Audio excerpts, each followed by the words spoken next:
சங்கீதம் 9. கர்த்தாவே, என் முழு இருதயத்தோடும் உம்மை துதிப்பேன். உம்முடைய அதிசயங்களை எல்லாம் விவரிப்பேன். உம்மில் மகிழ்ந்து களி கூறுவேன்.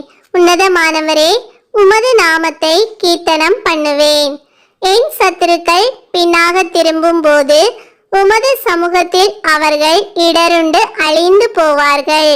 நீர் என் நியாயத்தையும் என் வழக்கையும் தீர்த்து நீதியுள்ள நியாயாதிபதியாய் சிங்காசனத்தின் மேல் வீற்றிருக்கிறீர். ஜாதிகளை கடிந்து கொண்டு துன்மார்க்கரை அழித்து அவர்கள் நாமத்தை என்றென்றைக்கும் இல்லாதபடி குலைத்து போட்டீர். சத்துருக்கள் என்றென்றைக்கும் பாழாக்கப்பட்டார்கள். அவர்கள் பட்டணங்களை நிர்மூலமாக்கினீர்.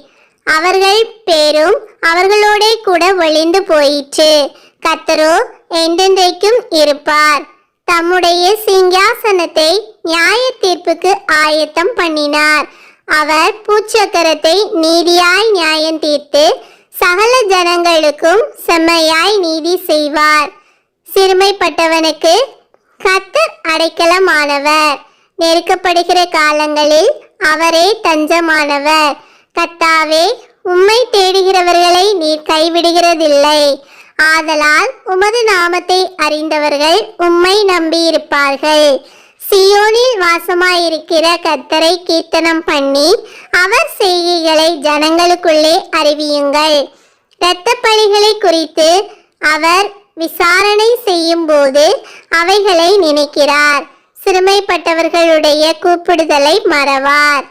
மரண வாசல்களில் இருந்து என்னை தூக்கிவிடுகிற கர்த்தாவே, நான் உம்முடைய துதிகளை எல்லாம் சியோன் குமாரத்தியின் வாசல்களில் விவரித்து உம்முடைய இரட்சிப்பினால் களி கூறும்படிக்கு தேவரீர் எனக்கு இறங்கி என்னை பகைக்கிறவர்களால் எனக்கு வரும் துன்பத்தை நோக்கி பாரும்.